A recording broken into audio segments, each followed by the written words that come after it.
ये हरतालिका व्रत कथा शिवजी ने ही माँ पार्वती को सुनाई थी।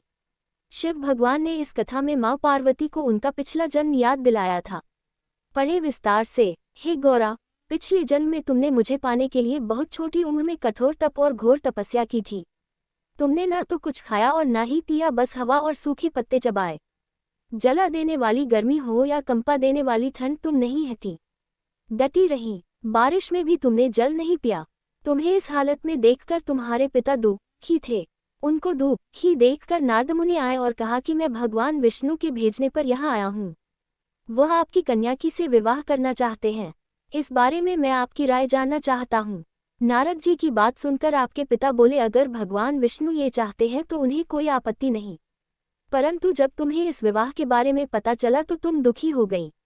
तुम्हारी एक सहेली ने तुम्हारे दुख का कारण पूछा तो तुमने कहा कि मैंने सच्चे मन से भगवान शिव का वरण किया है, किंतु मेरे पिता ने मेरा विवाह विष्णु जी के साथ तय कर दिया है। मैं विचित्र धर्मसंकट में हूँ। अब मेरे पास प्राण त्याग देने के अलावा कोई और उपाय नहीं बचा। तुम्हारी सखी बहुत ही समझदार थी। उसने कहा, प्राण छोड़ने का यहाँ कारण ही क्या है? संकट के समय धैर्य से काम लेना चाहिए। भारतीय नारी के जीवन की सार्थकता इसी में है कि जिसे मन से पति रूप में एक बार वरण कर लिया, जीवन पर्यंत उसी से निर्वाह करें। मैं तुम्हें घनघोर वन में ले चलती हूँ, जो साधना स्थल भी है और जहाँ तुम्हारे पिता तुम्हें खोज भी नहीं पाएंगे। मुझे पूर्ण विश्वास है कि ईश्वर अवश्य ही तुम्हारी सहायता करेंगे।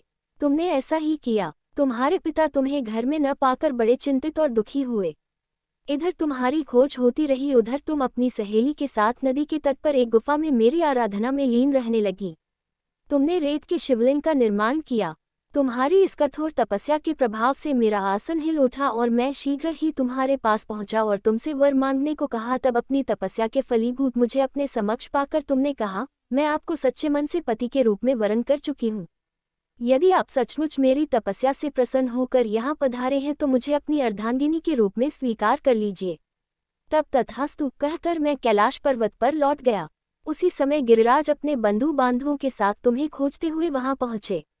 तुमने सारा वृतांत बताया और कहा कि मैं घर तभी जाऊंगी अगर आप महादेव से मेरा विवाह करेंगे। तुम्हारे पिता मान गए और उन्होंने हमारा विवाह करवाया। इस व्रत का महत्व यह है कि मैं इस व्रत को पूर्ण निष्ठा से करने वाली प्रत्येक स्त्री को मनवांछित फल देता हूँ। इस पूरे प्रकरण में तुम्हारी सखी ने तुम्हारा हरण किया था, इसलिए इस व्रत का नाम हरतालिका व्रत हो गया।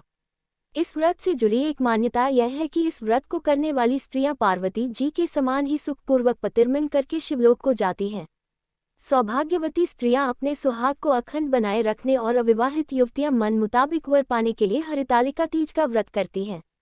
इस दिन व्रत करने वाली स्त्रियां सूर्योदय से पूर्व ही उठ जाती हैं और नहाकर पूरा श्रृंगार करती हैं। पूजन के लिए केले के पत्तों से मंडप बनाकर गौरी शंकर की प्रतिमा स्थापित की जाती है। इसके साथ पार्वती जी को सुहाग का सारा सामान चढ़ाया जाता है। रात में भजन कीर्तन करते हुए जागरण कर 3 बार आरती की जाती है और शिव पार्वती विवाह की कथा सुनी जाती है। इस व्रत के व्रती को शयन का निषेध है, इसके लिए उसे रात्रि में भजन कीर्तन के साथ रात्रि जागरण करना पड़ता है। प्रातःकाल स्नान करने के पश्चात श्रद्धा एवं भक्ति पूर्वक किसी सुपात्र सुहागिन महिला को श्रृंगार सामग्री, वस्त्र, खाद्य सामग्री, फल, मिष्ठान एवं यथाशक्ति आभूषण का दान करना चाहिए। रेत के शिवलिंग बनाए हैं तो उनका जलाशय में विसर्जन किया जाता है और खीरा खाकर व्रत को संपन्न किया जाता है।